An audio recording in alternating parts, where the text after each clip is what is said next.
Let's bring in Rich Goldberg, Senior Advisor at the Foundation for Defense of Democracies. Thank you so much for talking to us. First, I just want to ask you, how much weight do you think is on President Trump to finally put an end to this after just hearing comments saying such?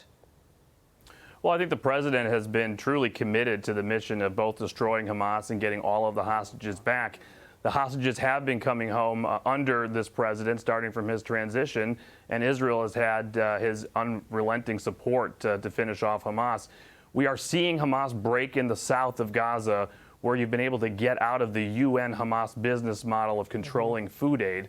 If that happens in the rest of Gaza, in Gaza City and northern Gaza, Hamas is finished, and we're seeing their leadership obviously taken apart.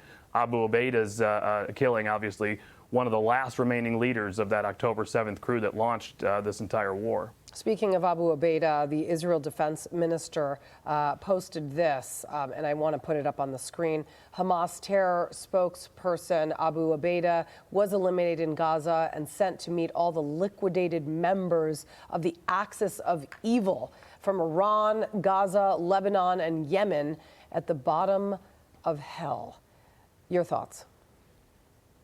Well, Abu Ubaida was truly an evil part of this cabal leading Hamas in Gaza.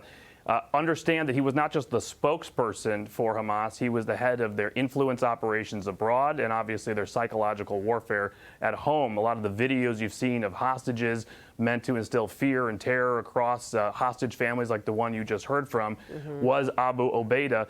And when you look at college campuses and street protests around the country, you had people wearing the images of Abu Ubaida. So a service to our homeland security that this man's been eliminated. I'm glad that you just mentioned that, because the protests that have been happening here in the country, the pro-Palestinian protests, and I understand that they're doing that for the civilians who are stuck in Gaza. But let's remind everyone that it's not the civilians, it's Hamas that's running this war. And that's why we should be supporting Israel. In fact, Senator Haggerty on Hamas using I want you to listen to him talking about, Hamas using humans as shields in Gaza. They do not care about the people of Gaza. Let's watch.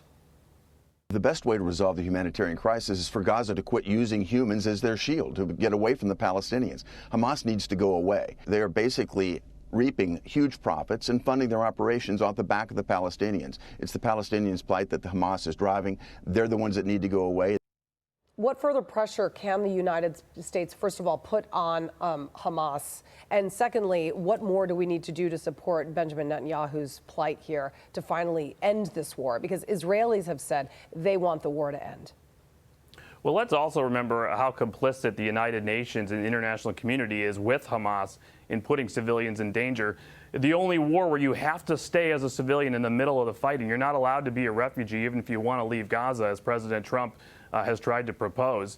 So that's ludicrous. But also what we can do is put pressure on the UN, on the World Food Program. Cindy McCain, who still is at the helm of the World Food Program, trying to stop and sabotage the Gaza Humanitarian Foundation. If you can replicate the success of the Gaza Humanitarian Foundation from the south of Gaza in central Gaza, while also destroying the military infrastructure in Gaza, and that's what the IDF intends to do, I think the days are truly finally numbered for Hamas. That's good news for peace. That's good news, hopefully, for hostages coming home as well. Let's hope. Rich Goldberg, great to see you. Thank you very much for joining us on this holiday. Thanks. You bet. Hi, everyone. I'm Brian Kilmeade. I want you to do me a favor. I want you to click to subscribe to the Fox News YouTube page. This is the only way that I know for sure that you're not going to miss any great commentary, any great news bites, any great interviews coming your way on Fox. You can get it all here on YouTube. So subscribe right now.